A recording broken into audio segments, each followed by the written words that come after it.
என் பெயர் சஞ்சய், வயது 24. ஒரு சிறு தனியார் நிறுவனம் ஒன்றை நடத்தி வருகிறேன். திருமணமாகி 1 ஆண்டு ஆகிறது. என் மனைவி பெயர் கவிதா. அவளுக்கு இந்த விஷயங்களில் ஆர்வம் குறைவு. ஒவ்வொரு முறையும் நானும் அவளும் இணையும்போது ஒரு முறை முடிந்ததும் நிறுத்திக் கொள்வாள். நான் இன்னொரு முறை கேட்டால் போதும் என்று சொல்லிவிட்டு தூங்கி விடுவாள்.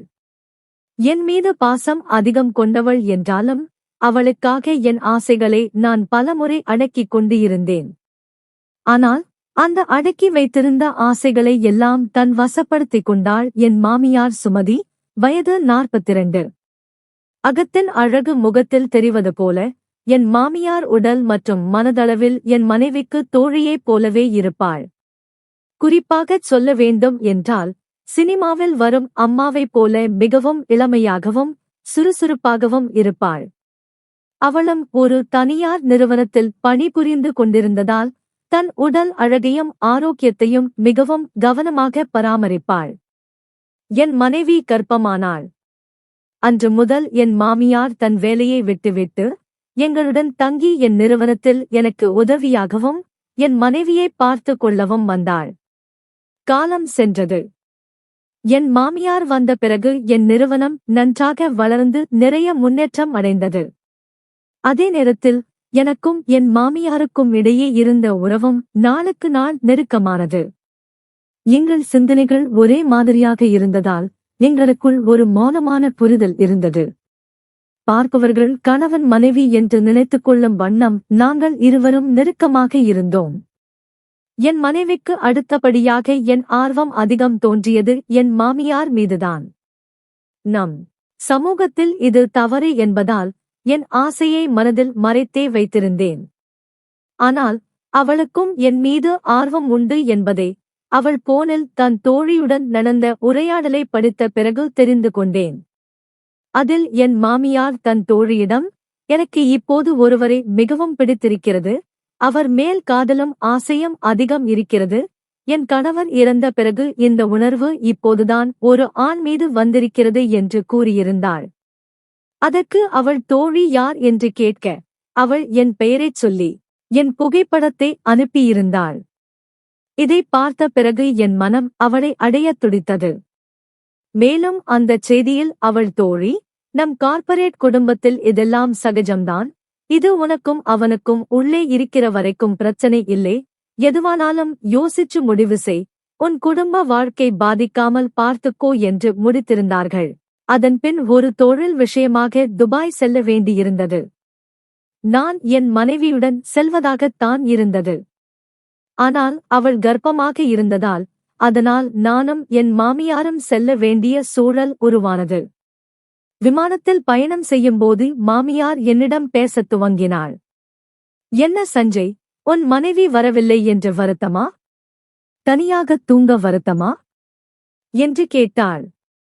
நான், அட நீங்கதான் இருக்கீங்களே, அப்புறம் என்ன என்று ஒரு கள்ள பார்வையுடன் பார்க்க உடனே மாமியார் நான் உன் மாமிடா என்று அதட்டிவிட்டு மீண்டும் பேசத் தொடங்கினாள். சரி, என் பொண்ணும் நீயும் ஜாலியா இருக்கீங்களா என்று கேட்டாள். நான் என்ன இப்படி கேட்கிறீர்கள் என்றதற்கு மாமியார் வேற எப்படி கேட்பேன்? எல்லாம் அனுபவத்தில இருந்து கேட்கிறேன், சொல்லு என்றாள். நான் எல்லாவற்றையும் வெளிப்படையாகச் சொல்லி முடித்த பின், அவள் உனக்கும் என் நிலைமைதானா? அவள் அப்பாவும் அப்படித்தான், ஒரு ரவுண்ட்லேயே போதும்னு சொல்லிவிட்டு தூங்கிடுவான், இவளும் அப்படியேதான், பாவம் நீ என்று வருத்தப்பட்டாள். என்னை விடுங்க, உங்களுக்கு எப்படி என்று கேட்க அவள், நானும் பெண்ணுதானே, எனக்கும் தோணும்டா, யாருகிட்ட போக, எல்லாம் சுயம்தான், உன்ன மாதிரி என்று சிரித்தாள். நீயும் நானும் எல்லாத்திலையும் ஒரே மாதிரிதான் என்று அவள் சொன்னபோது, நல்ல வேளை நாம கணவர் மனைவி இல்லை என்று இருவரும் ஒரே நேரத்தில் கூற எங்கள் ஆசை இருவருக்கும் புரிந்தது. என் மாமி என்கிட்ட நெருங்கி வர நேரம் பார்த்து விமானம் தரை இறங்கியது. அதன்பின் அவள் என்னிடம் மன்னிப்பு கேட்டாள். ஏதோ ஒரு ஏக்கத்தில பேசிவிட்டேன், சாரி என்றாள். அதன்பின் ஹோட்டல் ரூம் சென்று மறுநாள் இருவரும் வேலை பார்க்க கிளம்பிவிட்டோம். அன்று இரவு ரூம் வந்து நான் குளிக்க ரெடியாக அவள் முதலில் போவதாகச் சொன்னாள். அவள் உள்ளே போகும்போது, நல்லா உடம்பை வச்சிருக்கீங்க மாப்பிள்ளை என்று என் நெஞ்சில் வருடியபடி உள்ளே சென்றாள். சிறிது நேரம் கழித்து அவள் பாத்ரூமில் இருந்து என்னை அழைத்தாள். நான் என்னாச்சு அத்தை என்று பாத்ரூமுக்குள் ஓடினேன். அவள், ஒரு பல்லி இருக்கு மதன், அதை விரட்டி விடு ப்ளீஸ் என்றாள். நான் அதுக்கு, அட அவ்வளவுதானா? நான் கூட என்னமோ ஏதோன்னு நினைத்து விட்டேன் என்றேன். அவள் உடனே, என்ன சோப்பு போட்டு விட கூப்பிட்டேன்னு நினைச்சியா என்று பேசிக்கொண்டே இருக்கும்போதே பல்லி வேகமாக நகர்ந்து வெளியே செல்ல என் மாமியார் பயத்தில் என்னை இறுக்கமாக பிடித்தாள். மாமியார், ஆ, என்ன சஞ்சய், ரொம்ப சூடா இருக்க போல என்றாள். ஐயோ சாரி அத்தை என்று நான் விலக, அவள் என்னை இறுகக் கட்டியபடி, போதும்டா இதுக்கு மேல நடிக்காத, என்னாலையும் முடியாது என்றாள். நான் இது தப்பாக ஆகிவிடும் என்று நினைக்கிறேன் என்றதற்கு, வேற ஒருத்தன் அப்படின்னா நானும் யோசிப்பேன், ஆனா நீயும் நானும் ஒரே குடும்பம், நமக்கு ஒண்ணுன்னா நாம்தானே பார்த்துக்கணும்டா என்றாள். நான் உடனே அந்த வாய்ப்பை நழுவவிடக்கூடாது என்று முடிவு செய்தேன். அவள், இதுக்கு முன்னாடி எதுவும் பண்ணி இருக்கியா என்று கேட்டாள். நான் என் பொண்டாட்டி அப்புறம் நீங்கதான் உனக்கு என்றதற்கு, அவள் என் புருஷனுக்கு அப்புறம் நீதான் என்றாள். நான் நம்பிட்டேன் என்று நக்கல் செய்தேன். இப்படியே கொஞ்ச நேரம் பேசிக்கொண்டே எங்கள் வேலை ஸ்டார்ட் ஆனது.